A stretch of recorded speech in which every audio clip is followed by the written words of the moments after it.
Okay. How are you guys doing okay. How are you guys doing tonight? I have no idea how long this vlog is going to be because I have 12% of battery left because I meant to plug in my camera earlier, but we went to marriage counseling tonight, and on my way there, I thought, well, I'll film some on my way there, and then I didn't end up doing that, and I left my camera in the car, and so, it's now at 12% battery, so we'll just go until it stops, is what we'll do. That's number one. Number two, I looked so nice earlier. I, did my hair real nice for my videos earlier, and I had a cute little shirt on and everything, and for, we always have, a date night after marriage counseling, and so, unless it's a Tuesday that Tanya's in town and we get done early and then we go to our meeting, but Tanya's in Mexico right now. So we went to Cheesecake Factory afterwards. We had a great counseling session tonight. And then we went to Cheesecake Factory afterwards and had a really nice little dinner, a little romantical dinner. And not really. Sometimes it's interesting, because sometimes we talk a lot at dinner, and sometimes we just kind of sit there and look at stuff on our phones and whatever. And the first half of dinner, we kind of just sat there and looked at stuff on our phones and just unwound because we don't have a lot of time to do that. And I know people are always oh, you shouldn't be on your phones during dates and stuff like that. Sometimes it's just nice to just be present with my husband. And so then when the food came, we sat there and we talked, and Alex had a glass of wine, and I had a Dr. Pepper, which I'm craving right now, actually. I'm gonna go get a Dr. Pepper. So, yeah, so we had a really nice time at dinner, and then we came home, and Alex was watching a TV show, and I got so tired. It's been snowing here in Indiana. It's flurries. It's not really sticking to the ground, but it's been cold. It feels like early February. It doesn't feel like the end of March or middle of March. And so I said, I'm gonna lay down for a little bit, and then the next thing I knew, he was curling in behind me. And he was holding on to me, and then we the dogs came up into the bed, and it just was so cozy, and I fell asleep, and I woke up, and I was oh my God, and it was 12:30, and I got up, and I did some stuff on my computer, and I read a little bit, and I was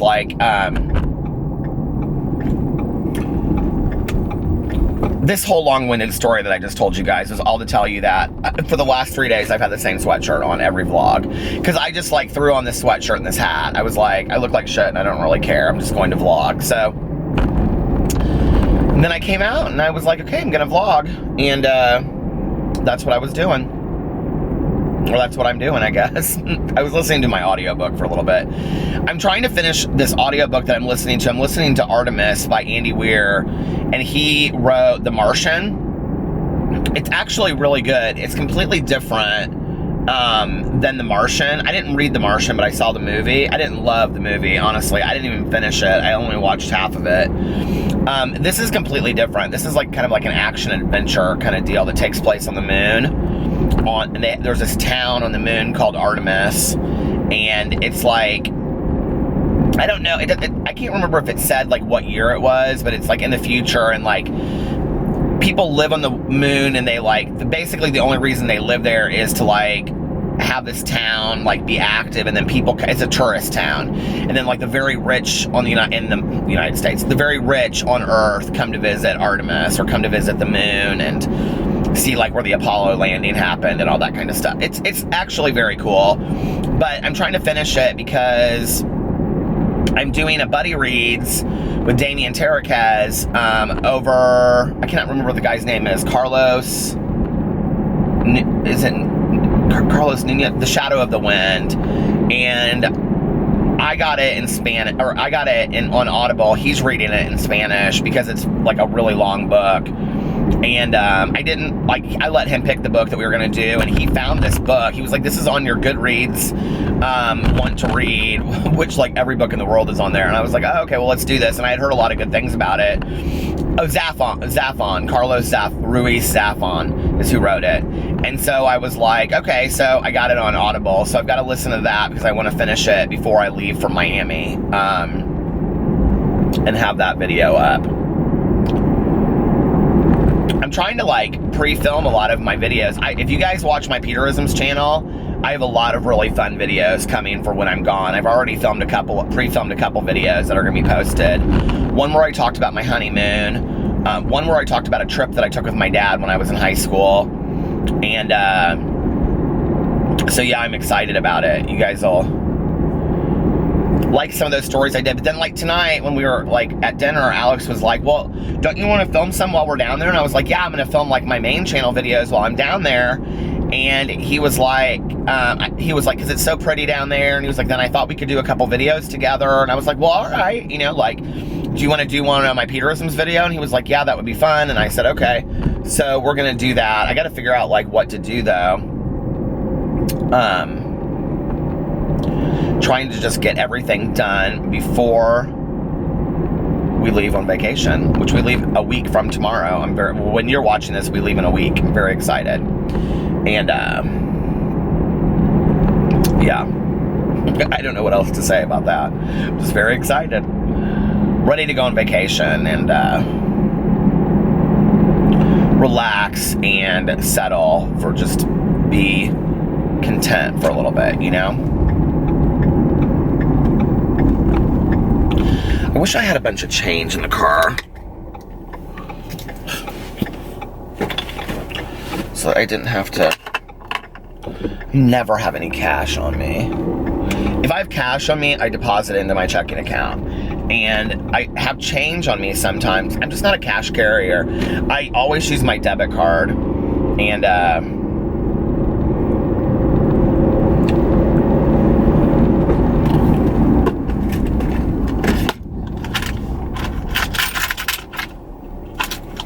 I know I'm not going to have any. Have I gone to the post office today? I haven't gone to the post office today. I have 1 quarter and like 100 pennies. Oh, and I have a dime.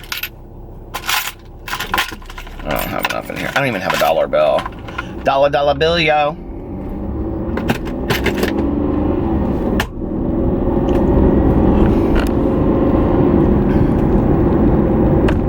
I was like so productive today. I got up like early, had to give PP his medicine, and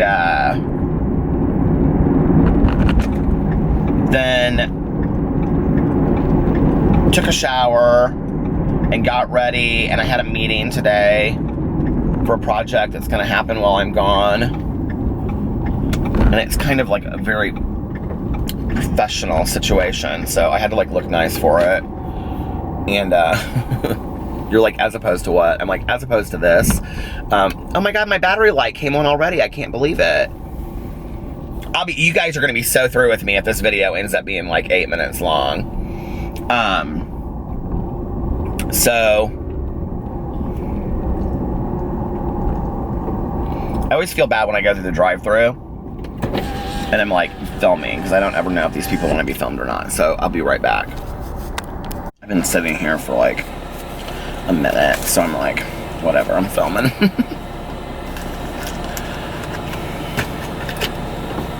This guy has like a bumper sticker on the back of his car. I think it's Bill Murray. I'm like, am I a total idiot? Do I not know who that person is? It looks like a very thin, it can't be Bill Murray. I have no idea who it is. It's probably like a family member of theirs or something. I'm such an idiot. I'm like such an idiot about things like that. Anyway, so I got up and it's so cold. 28 degrees and it's like flurries outside. I mean, the flurries are like pretty because it's just like spitting snow. It reminds me of like back in the day when I would walk to school. I can't believe that I used to get up so early that I would walk to school and in the winter and it would be like pitch black outside. and it would be like spitting snow like that. But like whenever it was like spitting snow like this, we already had like a foot of snow on the ground. And I can remember like my mom would get me all bundled up for school, and I would have on my like big winter coat, and does something keep on like flicking in this camera? And you know, with my scarf and my hat on it and my mittens and everything.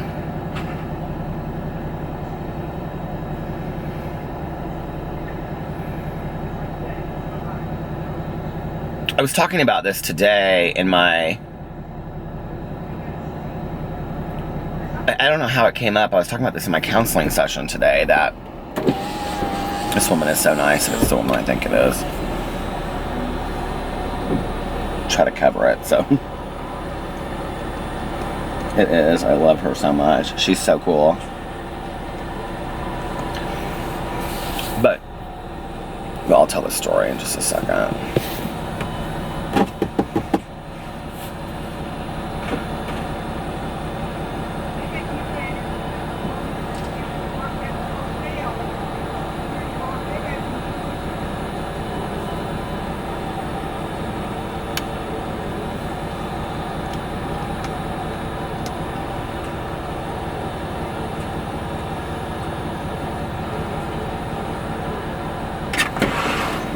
Hey, how are you?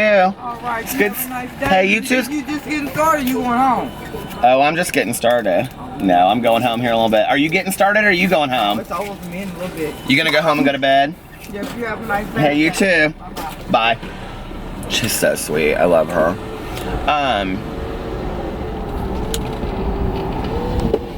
I've been like doing this thing, like I do not bite my nails. It's so weird. Okay, I'm so weird about my nails. So I talked to you guys about this.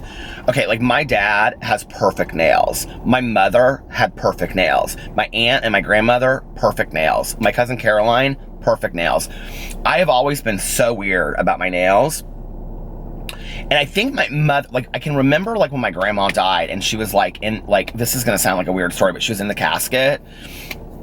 And I remember my mom said something about, my mom and my aunt called their dad Daddy because he died like when they were 4. Like my mom was 4 when my mom's dad died, and my aunt was like 6, and so they called him Daddy. My mom, I don't remember her ever calling him Daddy, but my aunt would always say Daddy, which was, it just was kind of off to me a little bit. I don't know why, but probably because she never knew him as anything other than Daddy, you know, at that age. But they would always call my grandma Mother, and I remember my aunt or my mom saying, "Look at Mother's fingers, like her nails look so nice," because she would go. My grandma went to the beauty shop. Remember the beauty shop? She used to go to the beauty shop every week and get a roller set and get her nails done. And my grandmother's hair, and she would like sleep with one of those like hairnet things. Do you guys remember that back in the day?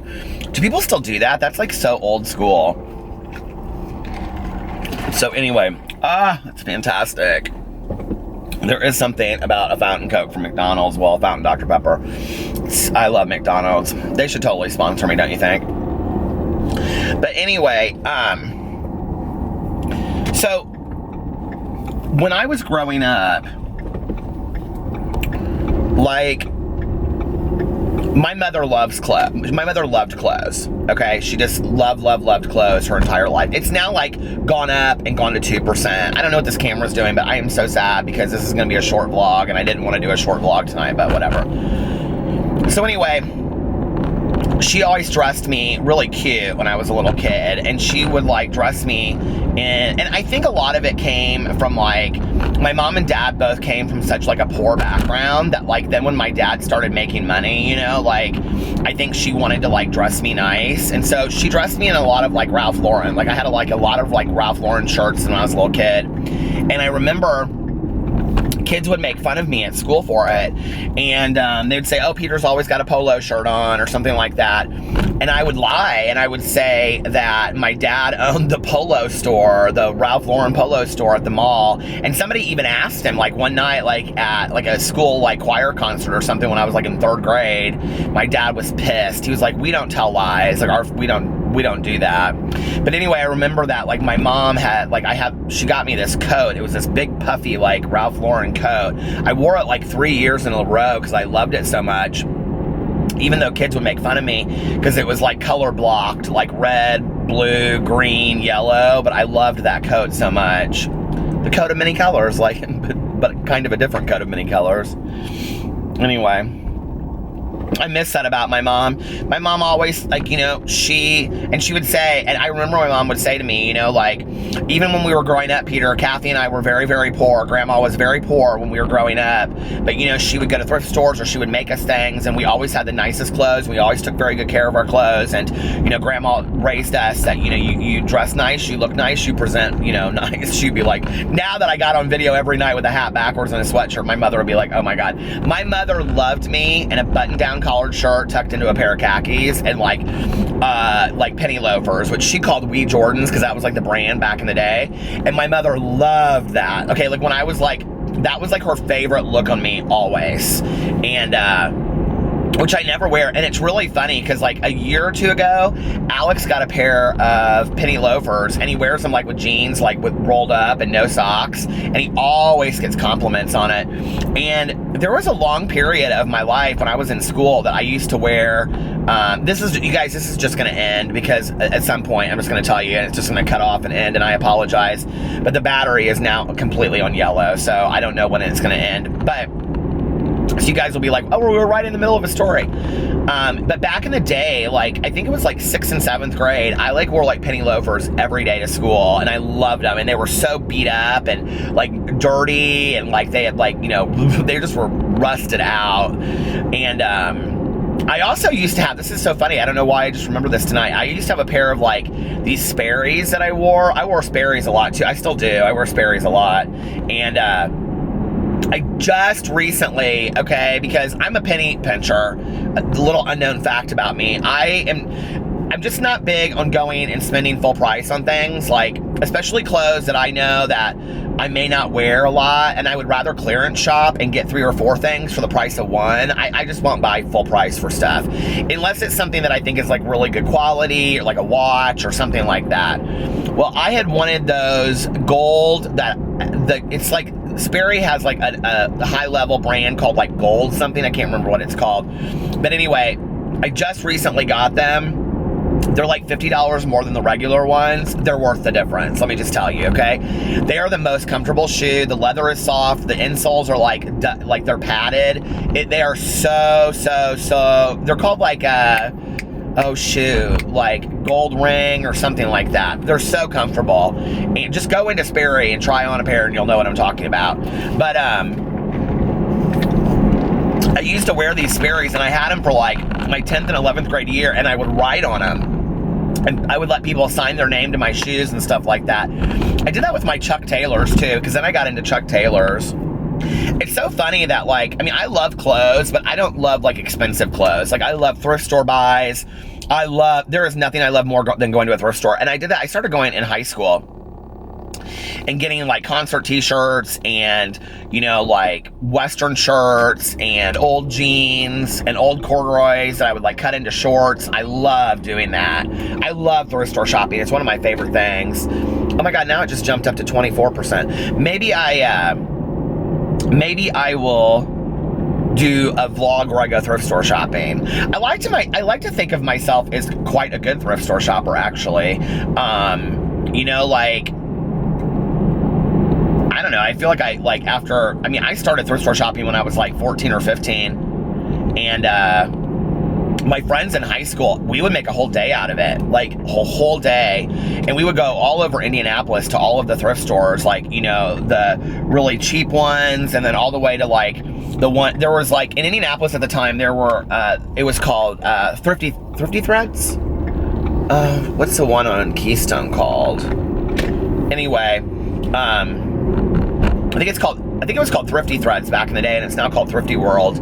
But we would go there, and then there was one downtown, and then there was, there was 2 in Broad Ripple, and one was called the Red Rose, and it's still there, and they had like 50s clothes, like prom dresses and all this other kind of stuff. Oh, I know what it was called. It was called Second Time Around. Was that what it was called? And it was like this other place, and you went in and they were playing like punk music, and it was very much like the record shop in Pretty in Pink. And we would go to all these thrift stores, Goodwill, you know, and we would make a whole day out of it and then go like eat lunch somewhere and, you know, get all of our things together. And it was so much fun. And I miss that, you know. And what a cheap day too. Like we would go to some like Chinese buffet and then like eat for like, you know, $5-6 for, you know, a lunch buffet, if that. But then we'd spend like each like $10 or $20 thrift store shopping. It'd be a whole day. Like, I don't know. It just doesn't take a lot of money to have a lot of fun. You know what I mean?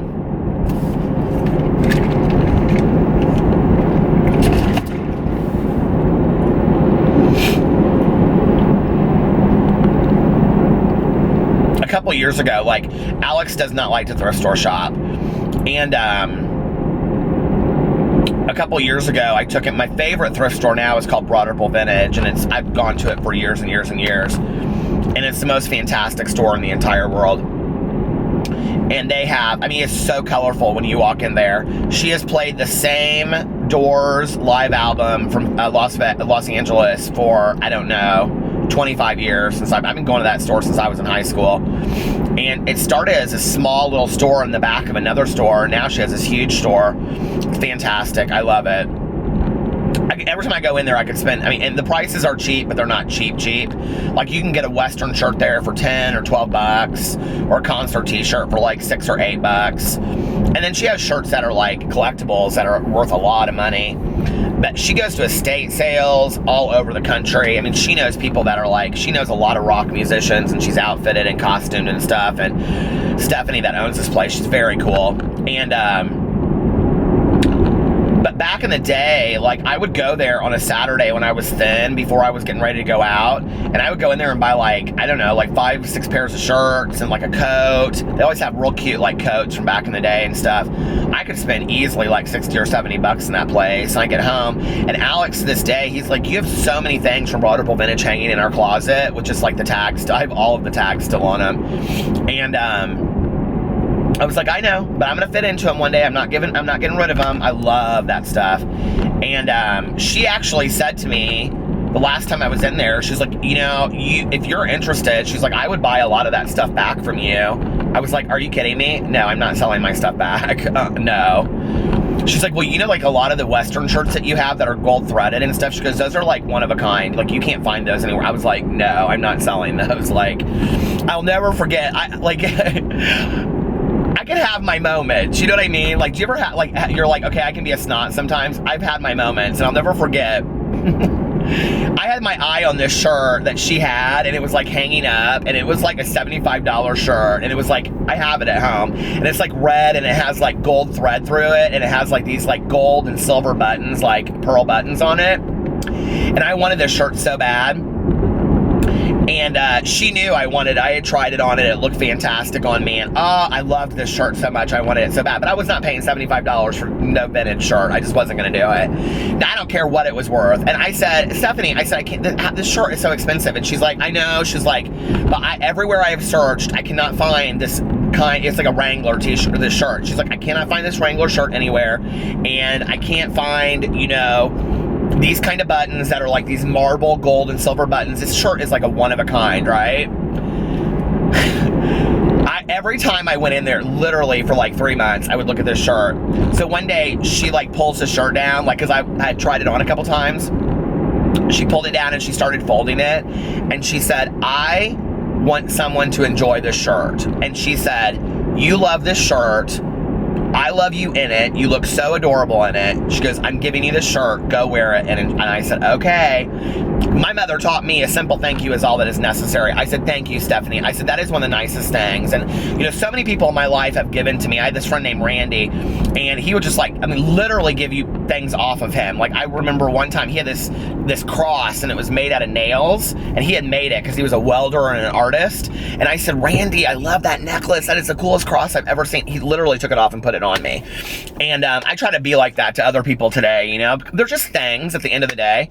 So anyway, she was like, so she goes, but you have to go try it on right now. So I went and I tried it on, and she's like, oh my God, you look so cute in it. I was like, oh, Stephanie, thank you so much. I'm so excited. I've wanted this shirt for so long. I was so ready. I called my friend Paul, and I said, I'm wearing this shirt out tonight, blah, blah, blah, whatever. And so we wore that shirt out, and I was like, yes, yes, yes.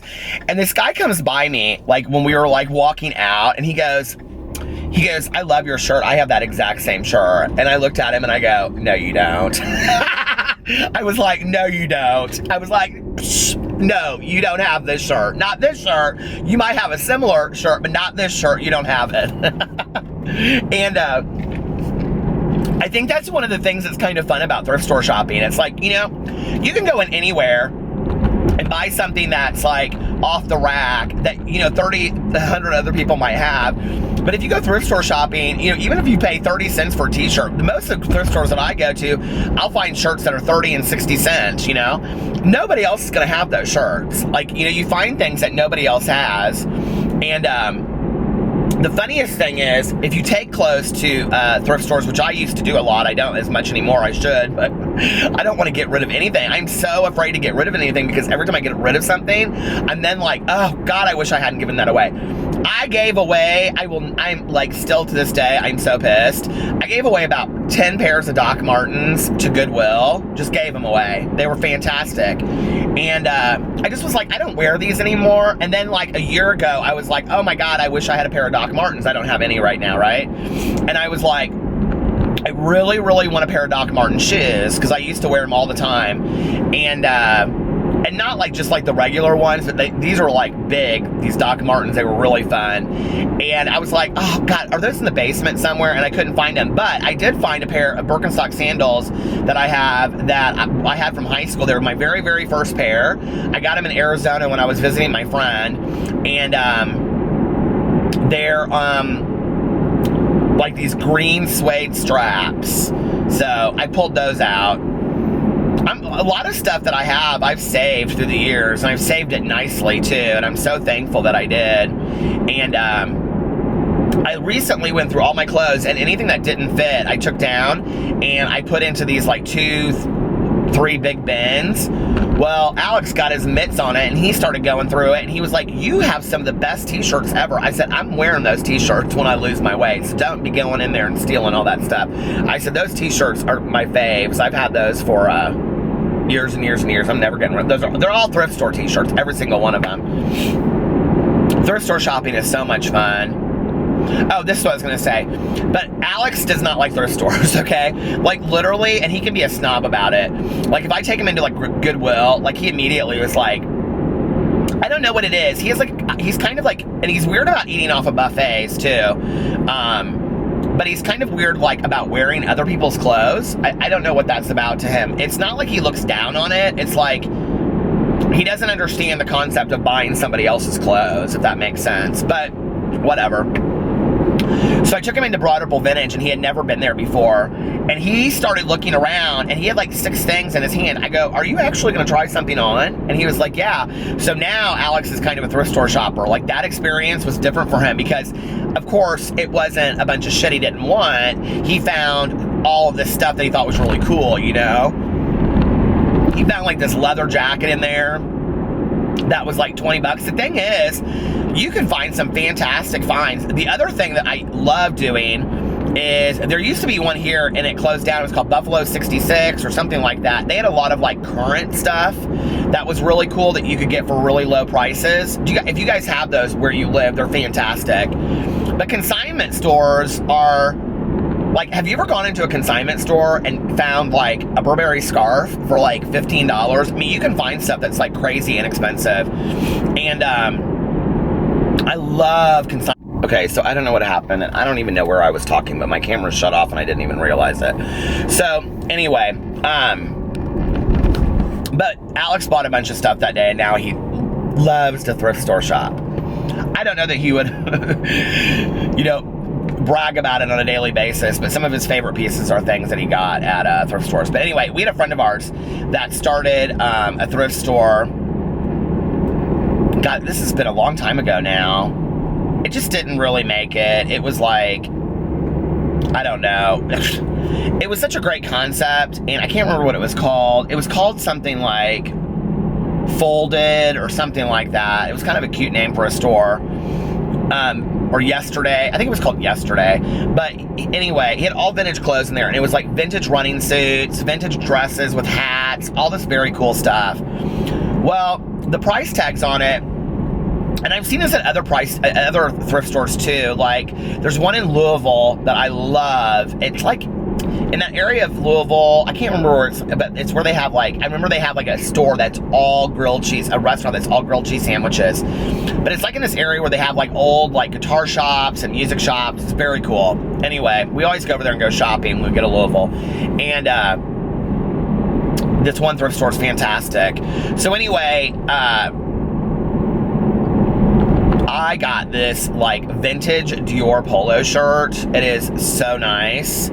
And it's like pinstriped red and dark red, and you can hardly see the pinstripes on it. And I got it for like $11. Such a great find. I love it. I couldn't get my arm into it right now. It's so small, but one of these days, it's my inspiration shirt.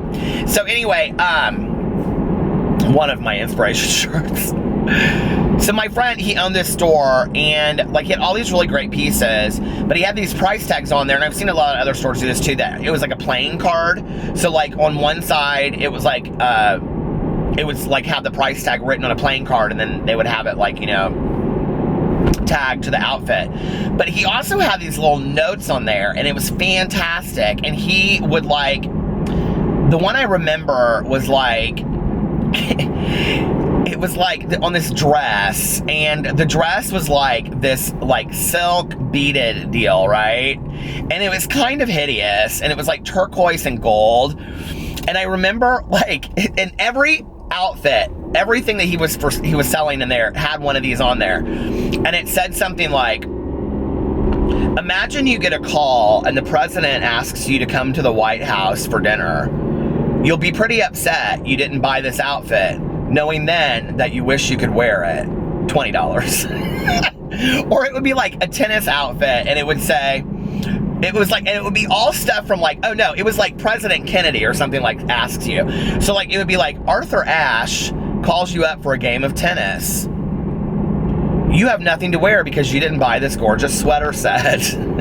$15. It was all like really hilarious stuff. And I was like, this is so genius. And I remember saying it to him. He's like, well, one of the reasons why the place kind of busted was because he and his buddies would just sit on the front porch and drink beer all day long. It was right in the heart of Broderpool. And so on a Saturday afternoon, people were just walking by left and right, and they would just sit out there and drink beer and watch it all happen and smoke hookah. That's why the place didn't take off ever. But anyway, I remember I asked him, I was like, how do you guys come up with this stuff? And he was like, oh, my friends and I, we just sit around and like drink, and we just like write them up for each of the outfits. He's like, it's so much fun. I thought it was such a great idea.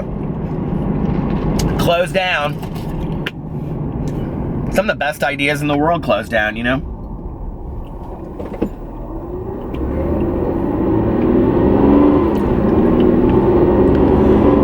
Dream. This month is going fast. Tomorrow I have a meeting, follow-up meeting from the one that I did yesterday or today.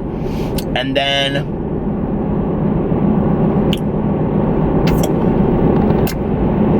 I wish I could do that smack thing like Alyssa Edwards. Alex can do it, I can't do it.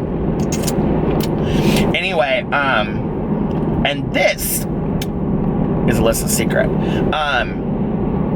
And then I'm going to come home, and I am going to film a bunch of videos. I want to get a bunch of videos pre-filmed, because I'm trying to get all that stuff done.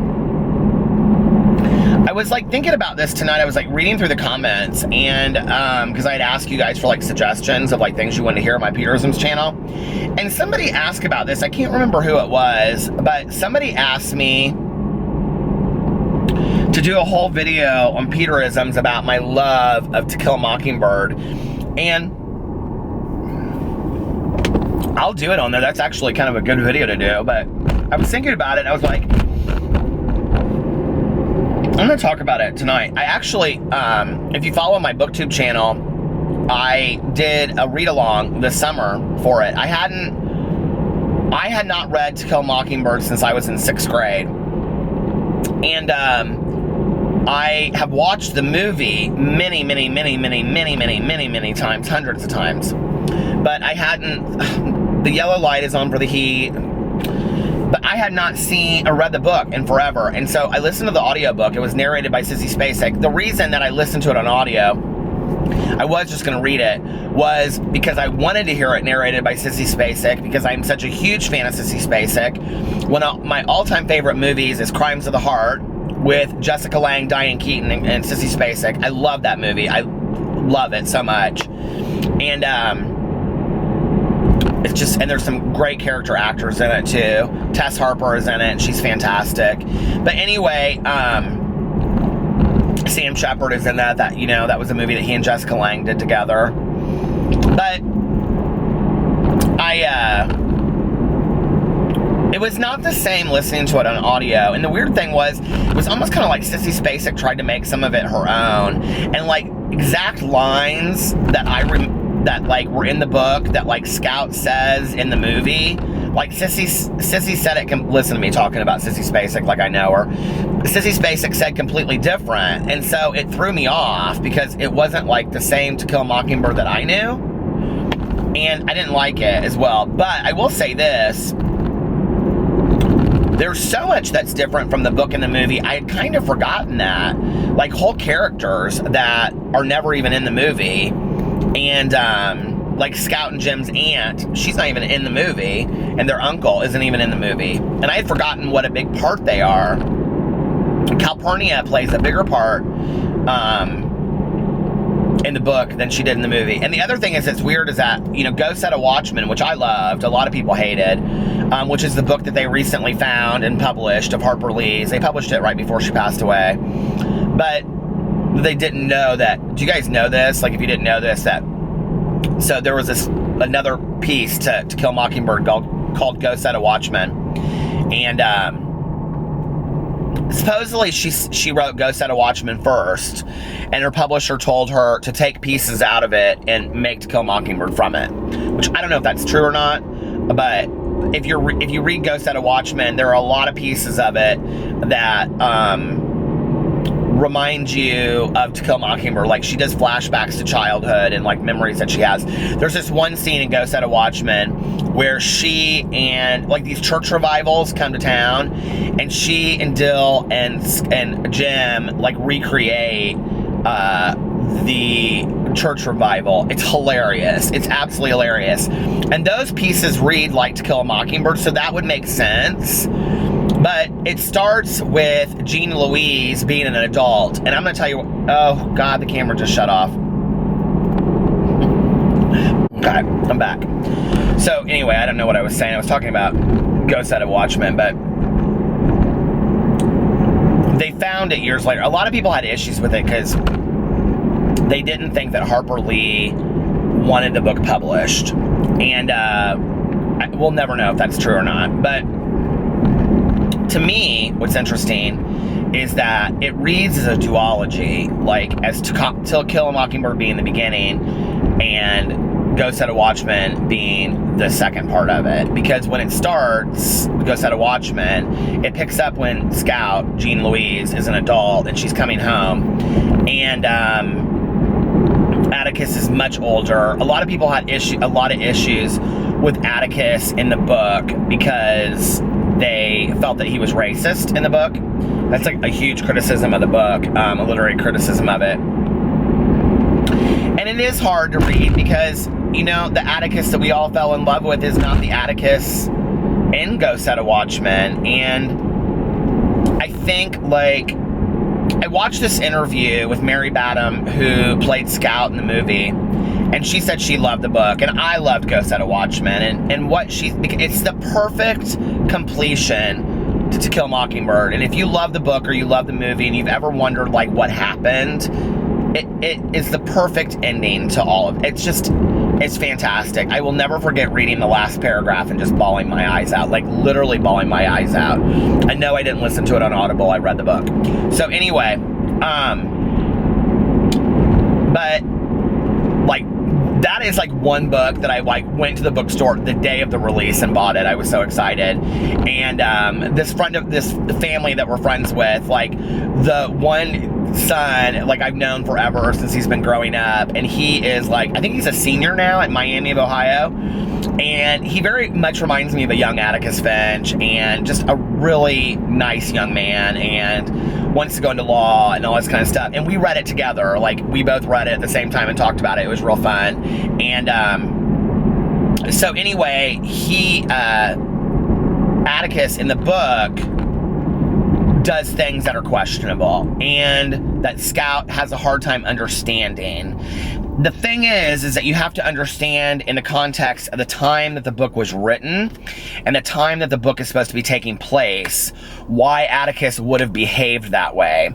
And when you read the book in its entirety with To Kill a Mockingbird, what you realize is, and I think especially as somebody that's older, that has lived this, is that it's very much this idea of feet of clay with parents that I think we have. You know, when we're younger, I've experienced this with my own dad, you know, that when we're younger, we think our parents, well, many of us, you know, I never had this attitude with my mom, but with my dad, from a very young age, I saw all of my mom's faults. But with my dad, I didn't see his faults. And my dad was my protector. You know, he saved me from situations. He just was always there for me. And so then when I would see very humanistic qualities in my dad, you know, like where he had fell short of my idealization of him, it was hard because I wanted to have this belief that my dad was like this perfect person. And the reality is he's just a human being, you know? And Atticus is just a human being. And at the end of Go Set a Watchman, you really understand that. And Scout struggles through the whole damn book getting that. And then at the very end, she kind of has this resolution. And you should read the book. It's fantastic. But,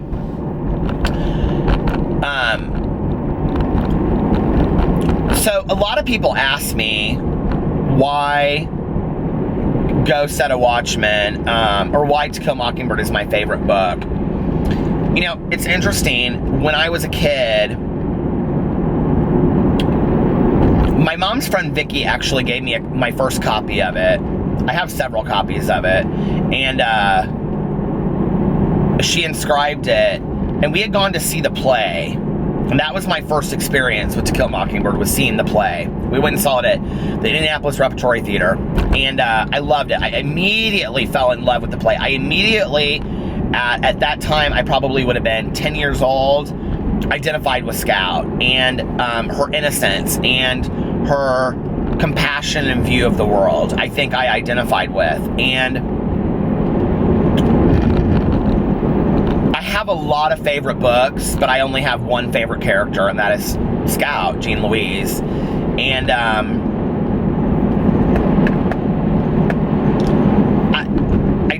don't know if this will make sense, but I don't know what I think is more powerful. The fact that Harper Lee wrote To Kill a Mockingbird, or the fact that Harper Lee created Scout.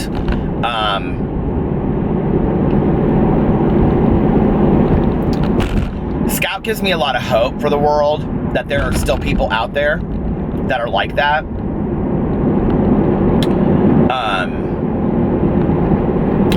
So anyway, the other interesting fact is that Dill from To Kill a Mockingbird was actually Truman Capote in real life.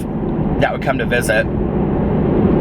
But anyway, and then Vicky gave me this book for my birthday that year. And I remember my mom and I read it together. My parents were not into censorship, but they were into like watching and reading things together. So if there were things that were questionable, and you know, the reality is To Kill a Mockingbird is a book about a white woman being raped by a black man in the South, you know, and I was young when I first was exposed to it. And I think that my parents wanted to make sure that any questions that I had about that, you know, that we had discussions about it, because I can remember having a lot of discussions about it, and why it was an important book. And you want to talk about seeing a woman in passion, get my mom talking about To Kill a Mockingbird. Oh my Lord. For her entire life, she would say the Eula Mays of the world. She would refer to people like liars and just trickery and manipulators, and she would say the Eula Mays of the world, my mom would say. And my mom's favorite scene is when Eula May's father, she goes to, if you haven't read To Kill a Mockingbird, I'm going to ruin it for you, so I apologize. But when Tom Robinson kills himself, and after the court trial, awaiting appeal, and Atticus has to go tell his wife, and Jim rides with him. And when he's getting back, and Atticus is getting back into the car, Eula May's father, Tom, I can't remember what his name is. Tom Ewell? No, what's his name? Anyway, he comes out and he spits in Atticus's face, and he said something really nasty to him that I'm not going to repeat. And Atticus just wipes his face off, and it's this moment that you can see in Jim's. It's not about what Atticus does, it's about how Jim responds to his father's response of it, you know? And how he handles this situation is just, it's so beautiful. And I don't know, every fall my mom and I would watch the movie. It was always a movie that we watched in October, and we would eat chili and have apple muffins and sit on the front porch, you know, as the leaves fell, and talk about it. The music is some of my favorite music of life. I have the soundtrack always in my car. I think it's probably in my, is it in here? I'm trying to like dig it out to show you guys. Oh God, of course I'm not gonna have it in here the one time that I say that, right?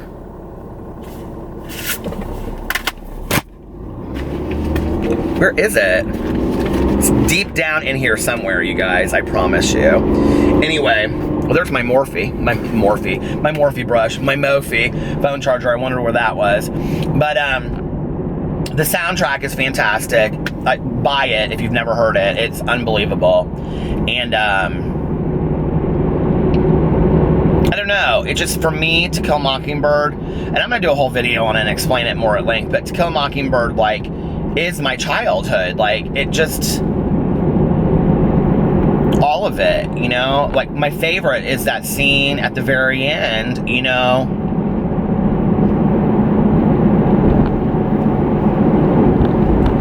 After the Halloween fair, and they come home after that, you know, Jim's been attacked, and they open the door, and Boo Radley slides back, and Scott looks at him, and she goes, and she sees him for the first time as he really is, you know?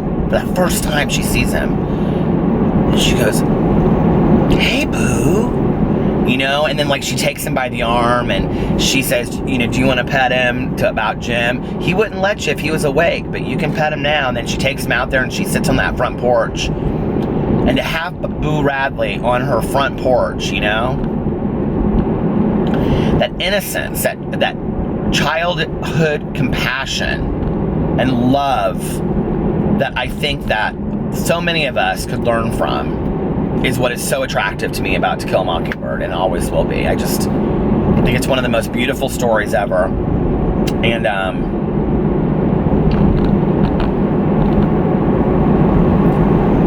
I could watch that movie 1,000 times and never get bored of it, and always find something new, you know? Okay, my camera is down to 1%, so that I have a little closure with this video. I'm gonna say goodnight to you now, because I know that this time it's not gonna go back up to 30%. It's gonna be dead for the night. I promise you I will have my camera charged the next time I do a vlog. And I love you guys, and I will see you tomorrow. Bye.